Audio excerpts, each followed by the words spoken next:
This is Join Us in France, episode 371. 371.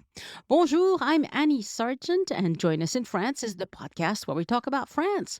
Everyday life in France, great places to visit in France, French culture, history, gastronomy, and news related to travel during the pandemic. Today, I bring you a conversation with Keri Maher about her new book, The Paris Bookseller. I wanted to talk to Keri because I really enjoyed her book about Shakespeare and Company, the iconic bookstore in Paris. It's a fascinating story. After the interview, we'll have my personal update and some news about travel to France. This podcast is supported by donors and listeners who buy my tours and services, including my very popular itinerary planning service. You can browse all of that at Annie's Boutique, joinusinfrance.com/boutique. You can follow the show on Facebook, Instagram, Pinterest, or Twitter. Just search for Join Us in France. And you'll find show notes for this episode at joinusinfrance.com/371, the numeral. And another great way to stay in touch with travel news and the podcast is to sign up for the newsletter at joinusinfrance.com/newsletter.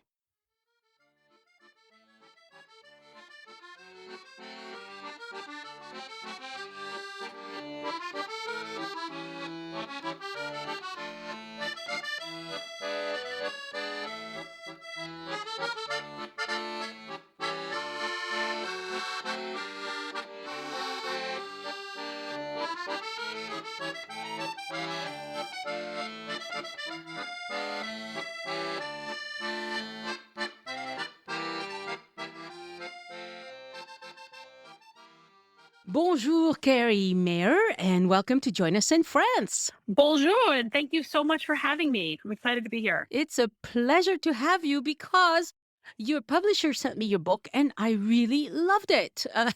I don't normally do interviews with authors, but your book just grabbed me, and I'm really excited to talk to you about it and ask you the questions that were still lingering in my mind, if you don't mind. Well, oh no, I can't wait to hear what questions are still lingering. And thank you for reading it. And I'm so thrilled that you liked it. Oh, Could we start with you reading just a little bit of it, like to give us a yes, taste of it? yes, I will do that.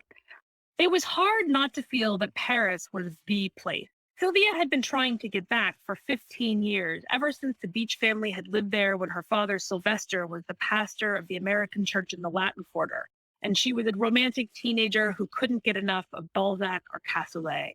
What she remembered most about that time, what she carried in her heart when her family had to return to the United States, was the sense that the French capital was brighter than any other city she'd been in or could ever be in. It was more than the flickering gas lamps that illuminated the city after dark, or that ineluctable glowing white stone from which so much of the city was built. It was the brilliance of the life burbling in every fountain, every student meeting, every puppet show in the Jardin de Luxembourg, and opera in the Théâtre de l'Odéon. It was the way her mother sparkled with life, read books, and hosted professors, politicians, and actors, serving them rich, glistening dishes by candlelight at dinners where there was spirited debate about books and world events. Eleanor Beach had told her three daughters, Cyprian, Sylvia, and Holly, that they were living in the most rare and wonderful of places, and it would change the course of their lives for. Indeed. And she changed Paris as well. So your novel, thank you so much for reading that. Your Oh, you're novel, welcome. it grabbed me because, well, probably because you mentioned Cassoulet, and I'm from Toulouse, and so, Cassoulet City. So there might be that, but I just like the language and the fact that it starts with so much excitement about what's about to happen, which is wonderful. Yeah, Sylvia was such an adventurer. She talked in her own memoir about feeling like an adventuress when she comes to Paris. And I really wanted to impart something of that, like excitement and like possibility about everything being new when she gets there. And, the First World War is coming to a close. Yeah. And when I started the book, at first I thought it was going to be a lesbian romance, to tell you the truth, because there is a lesbian romance part of this. Yes. But Yes. but it's not. I mean, not really, because it's I mean, it's the sort of novel where, they touch and kiss, and then they couldn't feel any happier. End of Right. chapter. And then, We closed the door on that. right. We don't get to see that bit. And so it's very well done. And it's really never uncomfortable, I think, for people who are, not used to lesbian love stories. It's Or, yeah, or any sex in their novels, right? Like I think that the way I handle Sylvia and Adrienne's romance is like the way I would have handled a heterosexual romance as well, right? Like I tend to close the door on those themes in general. right, right. And you do it very well. So I would like you to introduce us to this cast of characters, because the second thing that happened as I kept reading was that I thought, this author is just dropping names now. And then you kept dropping more and more names. And I was like, I can't believe this. And then eventually I realized that we were talking about Shakespeare and Company, because you don't really start with that. I didn't know anything. I had no a priori about your book. I was like, just reading it, and I didn't even know what it was going to be about. So Oh my goodness. I Oh knew, my I goodness. knew That's nothing. great. And so I was like, oh, it's about Shakespeare and Company. I can't believe this. And so then I wanted to read and read and read. So it was just a very fun. So anyway, I would love for you to introduce us to the cast of characters. Okay. Well, so the most important character and the perspective that the book is told from is Sylvia Beach, who is the American woman who I was just reading from her point of view in the opening chapter, who comes to Paris in 1917 and in 1919 opens the original Shakespeare and Company bookstore in Paris. And it is truly the home of the lost generation writers. So I couldn't help but drop all those names because they Right. were all her friends. It was Yes. really kind of remarkable. And so, and I would say the other two most important characters are Adrienne Monnier, who is, as we've sort of been talking around, Sylvia's romantic partner, but also really importantly, like her like a business partner. They don't really share funds exactly. But Adrienne opened a bookstore and lending library, a French language bookstore and lending library in this little part of Paris in the Latin Quarter in 1915 when she was just in her mid 20s. And she was one of the very, very first bookstores owners who was a woman in France. And Sylvia was so inspired by Adrienne's store, or that was really part of the reason she opened Shakespeare and Company. She fell in love with Adrienne and Adrienne's world and wanted to offer that for books in English. And initially she had no idea that the 20s were going to explode into this expat moment, right? Right. So, originally she really felt like she was opening the store for the French intellectuals who went to Adrienne's store, who were hungry for books in English Right. and couldn't get them at this time. She was the very first library in Paris. And so what she was offering the French intellectual community was really very unique. And then, of course, it becomes Shakespeare and Company, which is like the home away from home of the lost generation writers in the 20s and 30s. Right. So, and then I would say the other most important character is James Joyce, the Irish writer who, spends most of his adult life between Switzerland and France and lives just about all of the 1920s in Paris and is a frequent visitor to Shakespeare and Company. He is also, and he and Sylvia are fast friends. They both have a mutual love of language. There's all these great stories in Sylvia's memoir and in other reflections on Shakespeare and Company about, the word games that Sylvia and James Joyce would play together in the store. I can only imagine how much fun they had. I did get to imagine how much fun they had. But then, of course, James Joyce wrote his, magnum opus, Ulysses. And it was put on trial for obscenity in 1921 in New York City. And as a result of it, it was banned. It was convicted of obscenity and banned. And so Before it was even written. well, it wasn't complete. So it had been serialized in an avant-garde literary journal out of the Village in New York. And actually, this is actually one of the great this is not a huge spoiler, and then I like to talk about this, is because Joyce and his book were not actually put on trial. It was the two women publishers of the literary journal, Margaret Anderson and Jane Heap, who were put on trial for publishing it, Oh, and they were the ones who were convicted effectively. But as a result, as an extension of that, Ulysses became a banned book. And so Sylvia, from her perch in Paris, thought, well, shoot, I think this is a really important novel. I think it needs to be out there in the world. She had been reading it in installments and loving it. So she offers to publish it, and she finds a French printer who's willing to print it. And then she has to figure out how to smuggle it back into the United States, as I like to say, alongside the illegal liquor, because the oh 20s, yes, it's prohibition. yes, yes. It's funny because she finds a printer in Dijon, which is not super far away from Paris, but it's not Paris. And it would Right. be so hard because in those days, the printer had to actually line up all the letters, right? I mean, it Yeah. wasn't Yeah. something that you did on the computer. And Yeah.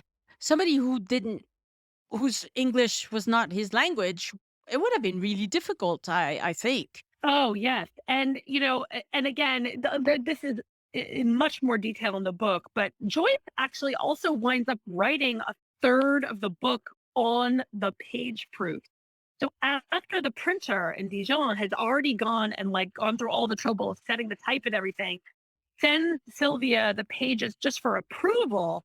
She gives them to Joyce, and Joyce winds up like scribbling and crossing things out, making changes, and it was quite an ordeal. Right.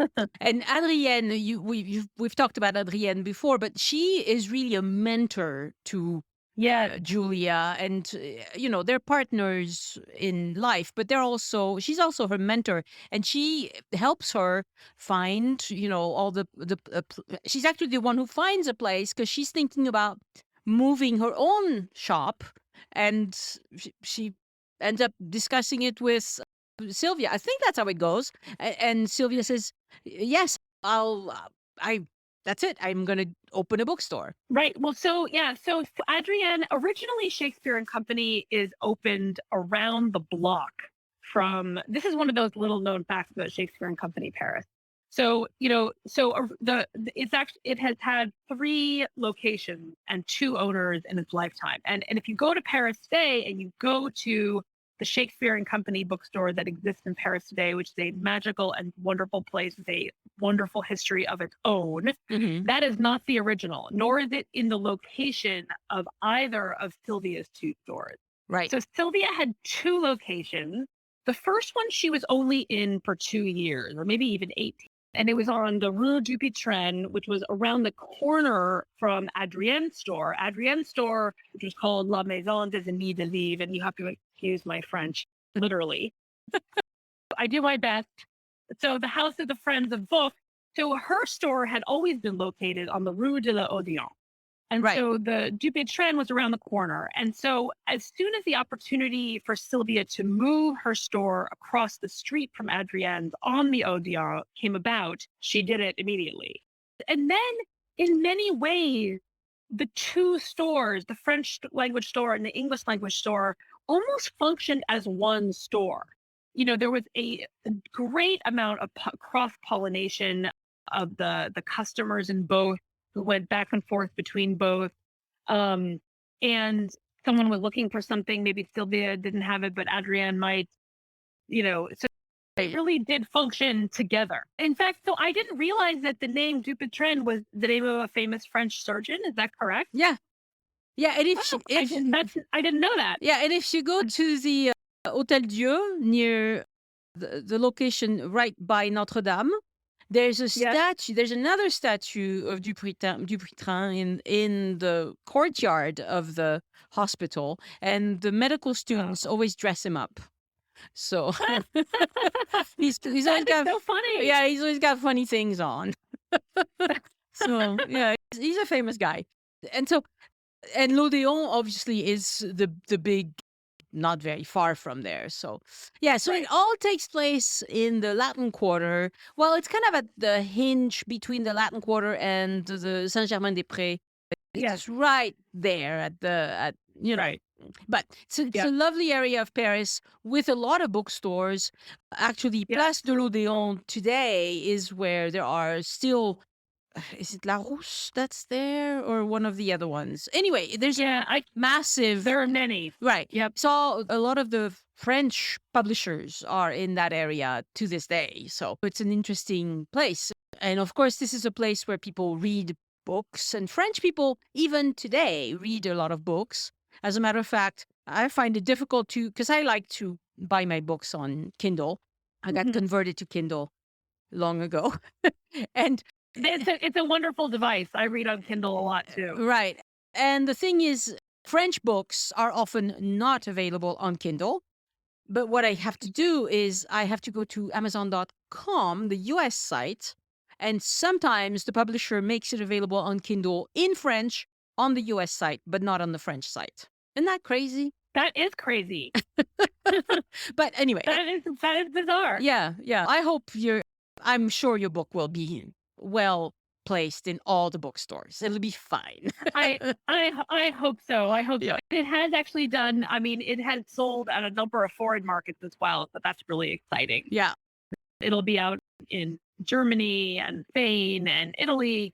The English language version will be available there are a number of wonderful English language bookstores in Paris, as I'm sure you know. Right. There's, of course, Shakespeare and Company, and then there's also the Red Wheelbarrow, and, a handful of others. So you have a wonderful cast of characters in the book, and some of them, I mean, there's all kinds of tensions, right? So one of the big name, it's an important secondary character in the book is Ernest Hemingway. And, Hemingway and Sylvia were very good friends their whole lives from the time that they met in 1921. And I think part of the reason they were such good friends, they also played all the fun word games, like they had the mutual love of languages, all the things. But, Ernest really did also try to blend in, and he really embraced France and French culture Right. in a way that not all the Americans who No. came and went from there did. Right. Ernest did, and so did Joyce. And it was for them, it was more, and for Sylvia, it was more than just language, right? I mean, Sylvia effectively lived a married life with a French woman, and so she was, fully integrated in Was her French good, into French life. Oh yeah, Okay. yeah. I'm sure, it was already very good when she got there, and I have to imagine that within a few years, she spoke it like a native. Right, because if she was in France while she was a kid, while her Right, father was, a pastor, A and pastor she in grew the up American partially, church. right. If she grew up as a kid in France, she probably spoke it flawlessly. Yes. Yeah, yeah. Good point. But she wasn't there for very long. It was only about a year. But like she had an abiding and lifelong love of language. Like reading and languages, words were kind of her thing. So I think Right. she just had an ear and kind of a gift for it. But it's interesting that her father supported her in this endeavor of starting the Shakespeare and Company, even Yeah, though he both of her was parents. right, even though he was a religious man, and you think of a pastor as someone who wasn't all that keen on his daughter's sexuality or the people she hung out with, because there was a lot of live and let live in those circles. But he didn't, Right, exactly. either he didn't know or he didn't care. I don't know. Yeah, it's hard to know. It's hard to know, but what seems pretty clear, from the research that I did is that, Sylvia, one of Sylvia's sisters, Cyprian, also wound up living most of her adult life with a woman out in California. And this was not a problem the way that we might define it today. They, and it, this is 100 years ago. And one of the things that I thought was sort of interesting in my research is that being queer, whatever form that took 100 years ago, was really a very different thing than it is now. But one of the amazing things about France, which I also learned, is that same-sex relations had been decriminalized in France from the time of the French Revolution. Right.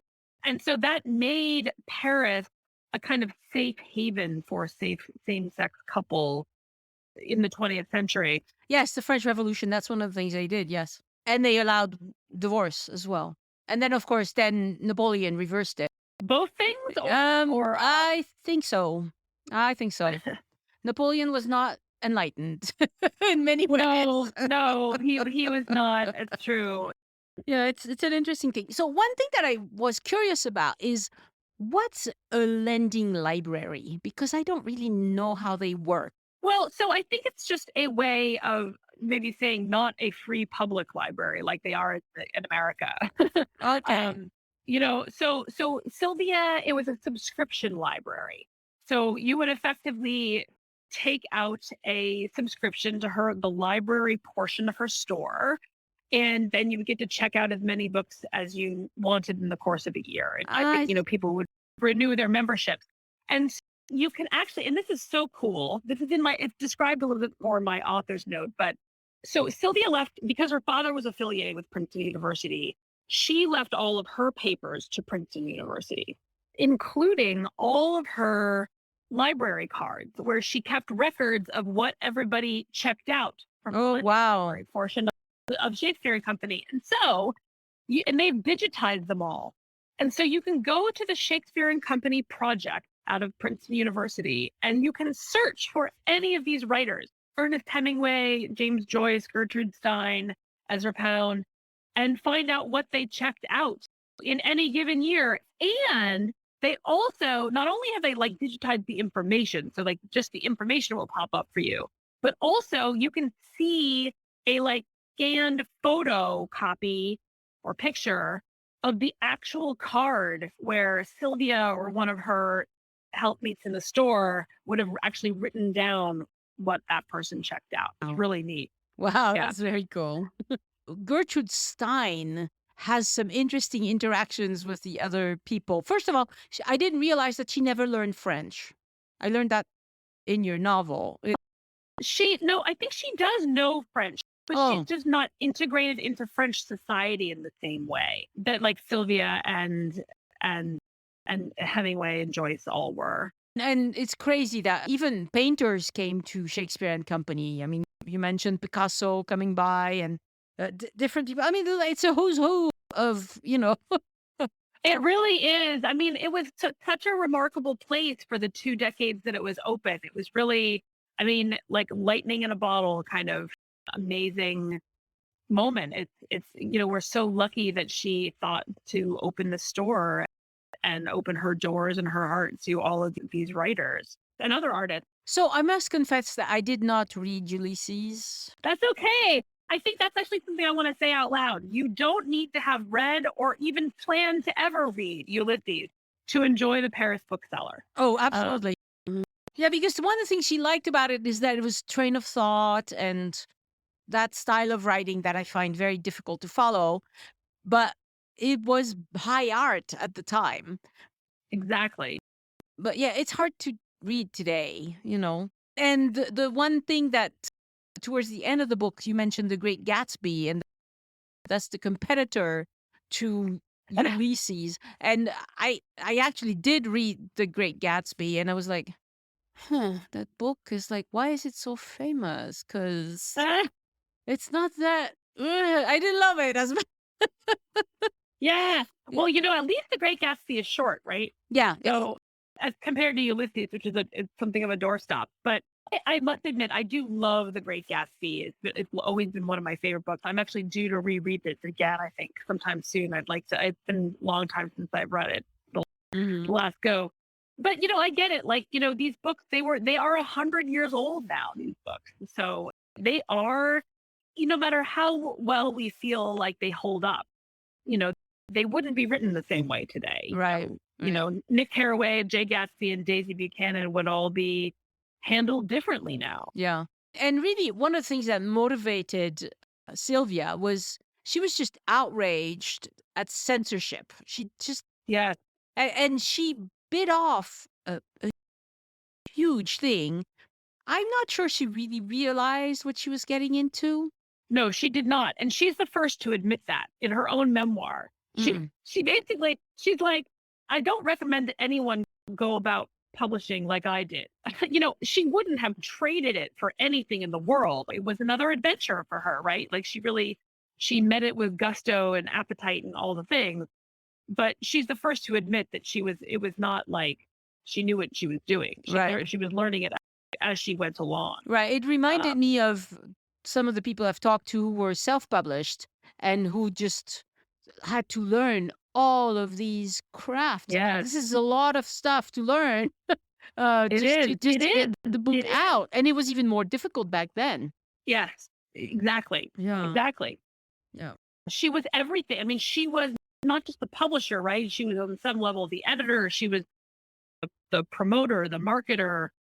She oversaw translations. She did absolutely every last thing Yeah. that a whole team of people would do for a single book Absolutely. today. Absolutely. I think, I mean, you don't mention it in the book, I don't think, but like when she finally gets the first prints, she's delighted with how the book turned out. And she probably had a lot.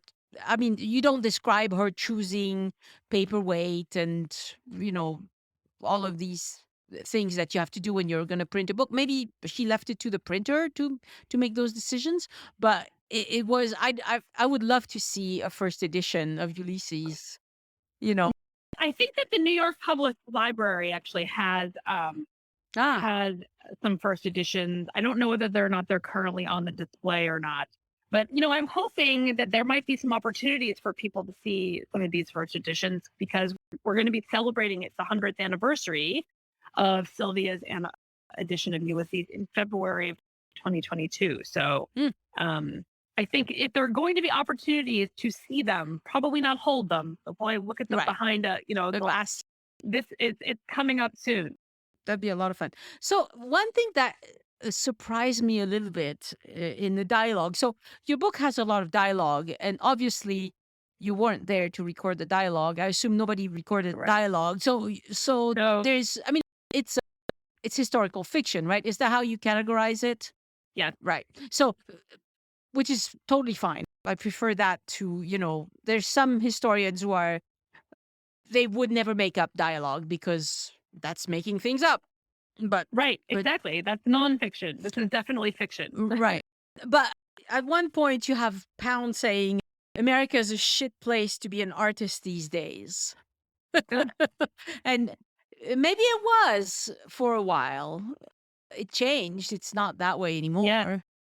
But it's maybe it was easier in France. I don't know. Maybe. Yeah. Well, I do. I mean, like that there were these forces of censorship really at work in America during these years, these post-war years. The Espionage and Comstock Act were just excuses to, strangle anything that just smelled of like immigration or, anything other than just like upper middle class. I mean, upper crust, white America. And so, artists who were kind of trying to embrace the fuller experience of life and really try to portray what it is like to be a human being in this post-war time were really censored. I mean, like Joyce. Ulysses has many new and brave things about it. But one of them is the sort of incredible honesty with which he was willing to portray the functions of the body. People were just not ready for that. Right. Some people were, all of these writers of the 20s were. Sylvia was, Adrienne was, Ezra was. But there were really powerful forces that wanted to silence that kind of honesty, especially if it happened to also smack of anything foreign. So Joyce was a problem that he was Irish. Um, and he lived on the continent of Europe. There was a lot of mistrust of anarchists and communists and all the ifs of this time period. So there was just a lot of mistrust, Hmm. which I think made it hard to produce art. But at the same time, it made it great for Sylvia because all of these wonderful people came to her store. And Right. okay, so the store was just barely getting started when she had this wild hair to publish Ulysses. And the book just, the process just about bankrupted her because it Yeah. was really expensive to, she really bit off a big project and Yep. she didn't have the financial wherewithal to do this. I mean, she pulled it off. And at the same time, it's also the book that, once it was published, brought a lot of attention and notoriety to the store and Right. made it into what it is today still. Yeah. No, I think that's exactly right. Although, there's sort of a spoiler in here that I don't want to drop, but the store, let's just say, evolved, and Sylvia learned to evolve with it. And I think if she's nothing else, she is super resilient. And I think that the biting off more that she can chew, and then just saying, "Well, gosh darn it, I'm going to chew it. Like Right. this is what I bit off, and I'm going to do it." She there's a real resilience there. Yeah. I was really sad for them And when they had to sell the Citroën. I know. Oh, I loved that car. They really did. They didn't have it for very long. right. There's bits like that where you're like, oh, geez, that's just, but it happens, people. She really wanted to do this, and she was just determined. That woman must have been a force of nature. But she was physically petite, right? Yes, she was physically petite. Adrienne was like a little bit taller and bigger in most dimensions. But and actually Adrienne, although as you said earlier, was very much sort of a mentor to Sylvia. She was actually 5 years younger than Sylvia, Oh, wow. which is something I don't make a big thing out of it in the book, but yeah, I mean, so Adrienne knew who she was and what she wanted to do from a very young age, was, and had like really what kind of wonderful and admirable support from her family, her parents, and her sister. Financial as well as emotional support in opening her bookstore in 1915, like in the middle of the war in Paris. So I think even though she was younger than Sylvia, she did act as a kind of mentor to her in some ways. Like Sylvia was a little older and still trying to figure out who she was and what she wanted to. She hesitates for a while. She's like, oh, maybe I could open a French bookstore in New York. Right. But she decides not to, which is good because they wouldn't have been together. None of this would have Right. happened if she had done that. No, none of this would have happened. We are so grateful for the too expensive rents in New York, Yeah, which are still too expensive. right. Yeah, I mean, Right. like really, it was a financial decision. I mean, I think that if she had been able to find a space in New York, that she probably would have done that, but she couldn't, and thank goodness for all of us. Eventually, it all worked out. She published a book. Well, it got complicated at the end, but I'm not going to spoil it. So I remember going in front of the current Shakespeare and Company, and there's a big old Walt Whitman quote outside. There's like a big wooden thing that's carved with a Walt Whitman quote. Do you know anything about that? I don't know very much about that, but I have. So the current Shakespeare and Company, in Paris, which is like just like in such an amazing location. It's right across Notre Dame. the Seine from Notre Dame, so you can buy your book and have a cup of coffee and look at Notre Dame. So so it opened in 1951 under a different name. It was called Le Mistral. And by this time, by 1951, Sylvia's store had been closed for a decade. And it was opened by an American man named George Whitman. No relationship to Walt Whitman. Oh, okay. An Okay. irony. But Sylvia, as you know from reading my novel, was a huge Walt Whitman fan. Like Right. just really big. She loved Walt Whitman. And so did James Joyce. And so and in fact, in 1926, she hosted her own kind of exhibition of like Walt Whitman books and ephemera that she had collected over the years. And so it was kind of a big deal when she did that in 1926. So the current Shakespeare and Company was rechristened Shakespeare and Company from Le Mistral in the early 60s on the 400th anniversary of Shakespeare's birth.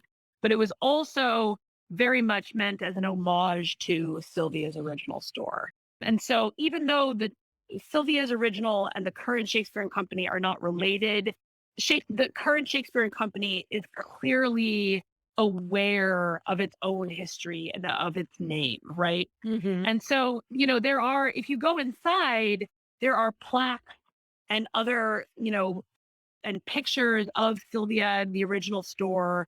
So it fosters that tie, but at the same time that it has its own really wonderful history. They have often hosted writers who that they call tumbleweeds who blow through Paris Mm. on their quest to write their own poetry and novels and things.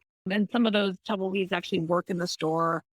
So, it has its own really magical history. So I have to imagine that the Walt Whitman quote on the outside of the store is one of those ties to Okay. Sylvia and the original. Probably is. I really never have. I haven't looked at this very much because I write Paris tours for an app, and Hmm. before the pandemic started, I was just starting to research the tour I want to do of the Latin Quarter, and Oh, so it was on my list of things to research what that Walt Whitman quote was, but I didn't get to it yet. So it's an interesting, but it's a beautiful part of Paris. I mean, honestly, it you is. really need to. It's a bit loud, and I'm very happy that the current mayor is really trying to reduce the number of cars in Paris because right in front of the of Shakespeare and Company there, it's like a madhouse of It is. cars and sirens, and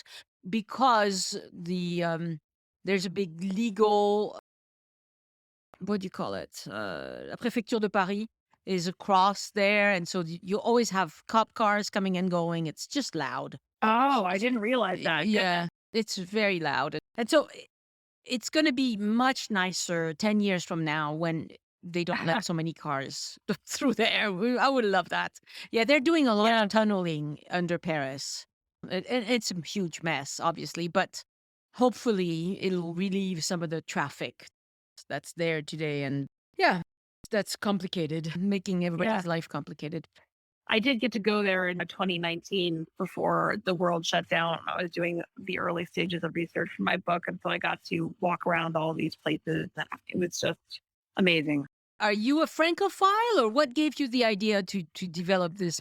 I have been to France a handful of times. I've been to Paris a handful of times in my life, and I absolutely love it. I'm not sure I would call myself a Francophile. I'm not sure I'm knowledgeable enough to take up that mantle, but I I've actually been carrying Sylvia's story around in my heart and mind for most of my life. When I was an undergrad in college, I was an English major who was obsessed with the writers of the 1920s, in particular, this expat community. I went to UC Berkeley out in California. And so I was, wandering around the bookstores on Telegraph Avenue one day and rummaging around in, the used book bins outside the stores. Mhm. And I found like a used edition of her memoir, which is called Shakespeare and Company. And I thought I bought it. I thought, oh, I'll enjoy this. I like this time period. And I did. I loved her memoir. It was so interesting. I had no idea that she had published Ulysses. If I did know that she was the founder of Shakespeare and Company, it was only a dim awareness at that time. Anyway, so I read it, I loved it, and it kind of got filed away in my mind under good to know. Fast forward 25 years, I've written two other historical novels that are sort of also they're kind of biographical novels where I write from one real life woman's point of view. My first one was about Kathleen Kennedy, and the second one was Grace Kelly. And so as I was thinking about a third subject, I very quickly thought of Sylvia Beach. And honestly, in some ways, I can't believe I didn't think of her earlier because I had been carrying her story around in me for so long. Mm. But I'm glad I didn't really, because I think I needed to write the previous two books in order to feel brave enough to tackle my own literary heroes in fiction. I think that if I had sat down at my first try at historical fiction and tried to put words in Ernest Hemingway's mouth, I would have quit. Well, it's very well done. I must admit, I Thank really you. enjoyed the aspect, the just all the dialogue bits in the book, and there's Thank quite you. a bit. There's quite a bit, and it that makes it very lively because all those characters come to life. And Thank honestly, you. did they say that, or did they say it a different way? It fits with what was happening at the time around them. So I totally bought it. I was like, hey, this is great. This is really entertaining. It was a really Thank you. entertaining book. So I had a great time writing it. I can tell it's there's nothing labored about this book. Nothing, sometimes you finish a book because you have to have a compunction, I guess. Is that the word? To finish books. But yours, I had no difficulties finishing it and reading it again because once I reached out to your publisher and say, yeah, I would like to talk to her. And she says, oh, great. I was like, well, I better read it again because I read it in the summer on the beach in Spain. Oh, oh, It's not really insane. yeah, it's not really a beach read, but it fits. I mean, it's fine. You can read it on the Yeah. beach. I did it. It's fine. And Yeah. every day I'd go back to thinking about Paris and these people and the few. It's not. You don't really talk about food a lot, but it's very obvious that Adrienne loves food, and so you mention the wonderful meals that she makes and the also the things that they do to save money. Sometimes they just have bread and cheese, which happens. Yeah, it's a lovely book. I recommend people get it and enjoy it. I think my listeners who are a lot of Francophiles will really Mhm. enjoy this book. So I recommend Oh, it good. without any hesitation. Thank you. It really just means so much to me. Thank you so much. And thank you for coming on the podcast. I look forward to your other books. I might have to look up the one on about Grace Kelly because she's also another really interesting character. Yes, and a lot of that book takes place in Monaco, Right. which is not France, I know, but it's right next door. Not far. It's not far. But it is a world of its own, So have you It spent some time in Monaco as well? I did. I did. That was really fun. My parents and I went there and had a very good time. Yeah, it's a fascinating place. Kind of different. Well, very different. Monaco and Paris couldn't be, they're very different. So, Yeah, I agree. I agree. A conversation for another time. Keri Maher, thank you so much for coming on the podcast and keep writing entertaining books. I love it. I will as long as they let me. Thank you again. Au revoir. Au revoir. Again, I want to thank my patrons for supporting the show and giving back. Patrons get several exclusive rewards for doing so. You can see them at patreon.com/join us, Patreon. Join us, no spaces or dashes. Thank you all for supporting the show. You are wonderful. And a shout out this week to new patrons, David Cuddy, Mary Roberts, Kendra M, and Michael Spezio. Thank you so much for becoming patrons and making this podcast possible. Thank you also to Catherine Pauly, Jennifer Gruenke, and Dana Bradford for increasing your support. And this month, I am starting a new monthly audio reward for patrons. It will be a highlight on French food with a different theme every month. The first installment is going to be on healthy French food habits because we're probably all in the mood for a little inspiration on getting back to healthier eating after the holidays. I know I am. And so this will be in addition to the French history brief that patrons already get. For my personal update this week, well, I got back from my vacation in the US a few days ago. I'm still a little bit jet lagged, but it's getting better. It was wonderful spending time with family and friends. We had a glorious time. I really enjoyed the snow and the beautiful Utah weather. I stocked up on things that I can only get in the US, and I really stocked up. This time we brought back 2 extra suitcases. But I swear, next time someone asks me if it's safe coming to France, my head might explode. Compared to French people, Utahns could not care less about COVID.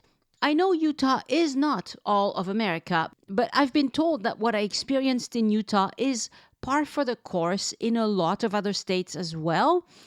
zero precautions in restaurants, no asking for vaccine cards anywhere, very few masks in stores, maybe 20% of shoppers and staff wore any sort of face covering. And even when they have a face covering, it's some stupid cloth things. And like one woman had sequins glued to her cloth mask. It was a cashier at a Walmart. She had sequins glued all over her mask. I talked to a pharmacist at Smith's Food and Drug who was not wearing a mask. Seriously, a pharmacist without a mask? I tried to buy surgical masks at a Target grocery store pharmacy, and they did not carry any masks anymore. He asked me to get some online instead. Really, no surgical masks at the pharmacy. In France, you can buy inexpensive boxes of masks just about anywhere. Like, they're practically throwing it at you. COVID tests are expensive in America. It was $100 per person for the antigen test versus $25 in France. I know this because we had to take one before we flew back to France. There are long lines of trucks and SUVs in the COVID testing line. Maybe they don't want to sell you masks so they can charge a bundle on tests later. One thing where we had a better experience was that the lady who did our test, it was just a few hours before our flight because we flew on a Monday and the testing center was closed Saturday and Sunday. So we had to go first thing in the morning Monday, and we were flying at 11 a.m. She was super nice and emailed us the results almost instantly when the rule is clearly stated that you get the results by the end of the day. I'm not sure a French pharmacist would have been that accommodating because some French people are not that nice. So if you need your test results back quickly, you better ask in France before you do the test, before you pay for the test. Like, am I going to get the results quickly because for this and that reason, I need it fast. You know what I mean? Anyway, overall, I was petrified at what I saw in America when it comes to the pandemic. There's some serious pandemic denial. And we lucked out that we did not test positive at the end of our stay. We did not experience any major disruptions. Our flight was delayed on the way out to Utah, but that was a problem with a plane in Toulouse. On the way back, there were no disruptions. We were very lucky because I know a lot of travel disruptions are going on right now in America. Now, in France, right now, we're having a tempest in a teapot because Macron said, "Je veux emmerder les Français qui ne sont pas vaccinés." This is going to be the French tip of the week. Let's talk about the word emmerder. It's hard to translate. Literally, emmerder is kind of an ugly image involving excrements. But in reality, this is something we say all the time. It's become normal. It's not that shocking unless you think about it. And then you go, oh, yeah, that's not that nice. Maybe I translate it as I want to annoy the shit out of them, because that way I would keep it in the same, register. Or maybe I want to piss off the unvaccinated, which is, another bodily function. I've been telling you for months that Macron is putting the squeeze on the unvaccinated. All he did this week is admit to it quite crudely. He was asked about it again at a European press conference just today, and while he didn't use the term emmerder again, he doubled down on the sentiment. He said there are doctors and nurses who are so sick and tired of taking care of the unvaccinated that they ask him when it's going to be acceptable to refuse treatment to those people. And he said, of course, we can never do that, which I agree with. But he said we must impress on the unvaccinated that they have an obligation to their countrymen to get vaccinated, to protect themselves and others, and to give a break to the medical professionals who have been working super hard for 2 years now. And he's really got nothing to lose. Only 8% of the adult French population has not had a single dose of the vaccine. And I have a feeling that these are people who would not vote for him anyway. Then you have a bigger slice of the French population who did not want to get vaccinated, but Macron put in rules that forced their hand. This started happening in June 2021. People like my sister and her boyfriend, who really didn't want to get vaccinated, but they felt they had no other choice at some point. And they probably won't vote for Macron either. He is still quite popular for this stage in his presidency, and he's going to do what he sees as the right thing regardless. Putting the squeeze on people, like turning the pass sanitaire into a pass vaccinal, which they're doing this week, it works. This week, we had 66,000 French people get a first dose in one day. Most days, the last few days, we've had 30,000 plus people take the jump. These are the stubborn people, but even they are giving in because he's squeezing them and he's making it difficult for them to have a normal life without getting vaccinated. We had some celebrity deaths due to COVID this week, including les frères Bogdanov, who were a caricature of their former selves. I think that Brigitte Bardot is next. She's in her mid-80s. She says she's in perfect health, but she refuses the vaccine. I think Brigitte Bardot's days are counted. But I must tell you that you're definitely safer from COVID in France than you are in America. No question about it. However, last week, I heard from a listener who tested positive for COVID-19 at the end of her trip, the mandatory test before you fly home, you know. So she and her family could not go home at the end of their trip to France. They had to stay in Paris for another week. They had to test again. The second test was also positive. They had to test a third time. Anyway, it's a pain. You'll hear her talk to us about what happened exactly on next week's episode. A few weeks back, I was saying that testing positive at the end of one's trip never seemed to happen, and it probably wasn't happening very much then. Now it's happening. Obvious difference is the new variant, the Omicron, because it spreads a lot faster and it can infect vaccinated people even if it doesn't make them sick. Some people say, what's the point of getting vaccinated if you can still test positive? Well, the point is you don't die if you get infected. But testing positive is a problem for all sorts of reasons, and it makes travel risky. Not risky like it was in 2020 before we had vaccines against COVID-19, but if you can't fly home at the end of your trip, some of us can take the risk, some of us can't. I had my big trip over the Christmas holidays. Now I'll stay home until this whole Omicron wave passes. So maybe you should reconsider your plans to travel to France, unless you'd be fine if at the end of your trip you test positive and you have to stay a little longer. If you don't mind that, then by all means.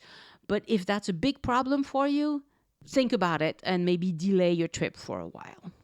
Dan Funch, who was on episode 362 of the podcast, sent me this wonderful story about being on the podcast. He said, Bonjour, Annie. I wanted to relate a story that illustrates the reach and power of your podcast. Yes, power.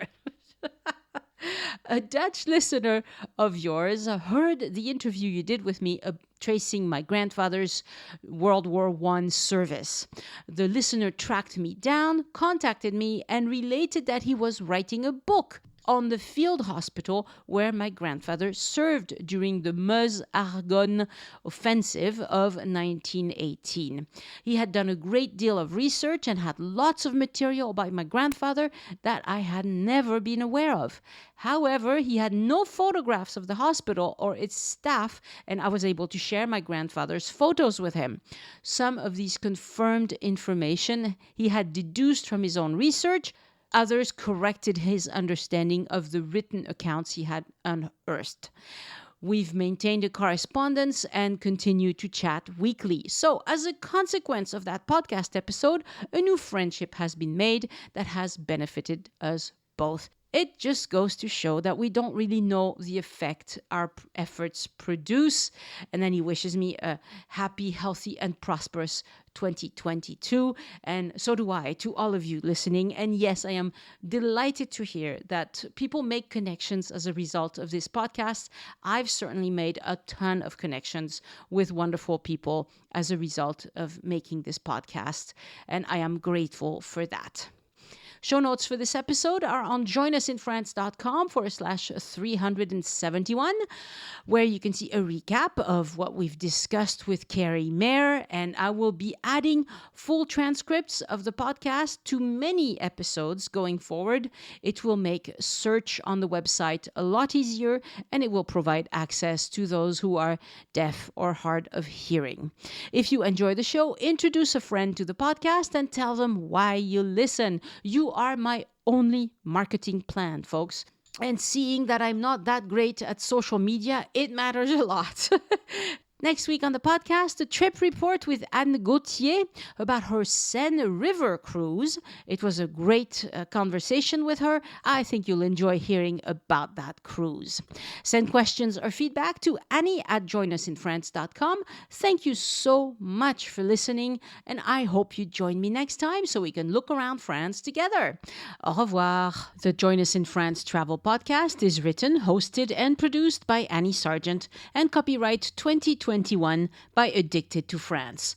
It is released under a Creative Commons Attribution, Non-Commercial, No Derivatives license.